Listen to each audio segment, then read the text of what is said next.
పెసరపప్పు శనగపప్పు పరాటా తయారు చేయడానికి ముందుగా వేయించి నానబెట్టుకున్న శనగపప్పును తీసుకొని మిక్సీ జార్లో వేసి అలాగే నానబెట్టుకున్న పెసరపప్పు వేసి ఎండు కొబ్బరి ముక్కలు పచ్చిమిరపకాయ ముక్కలు సోయా కూర గసగసాలు వేసి మెత్తగా పేస్ట్ చేసుకోవాలి। ఇప్పుడు దీనికి తాలింపు తయారు చేయడం కోసం స్టవ్ పై ప్యాన్ లో నూనె వేసి జీలకర్ర పసుపు అల్లం వెల్లుల్లి పేస్ట్ కొద్దిగా ధనియాల పొడి వేసి అలాగే గ్రైండ్ చేసుకున్న పప్పు మిశ్రమాన్ని కూడా ఇందులో వేసి కలుపుకోవాలి।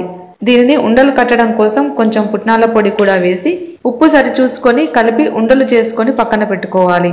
తర్వాత ఒక బౌల్లో గోధుమ పిండి ఉప్పు కొంచెం నూనె వేసుకొని తగినన్ని నీళ్లు కూడా పోసుకొని చక్కగా చపాతీ పిండిలాగా కలుపుకోవాలి।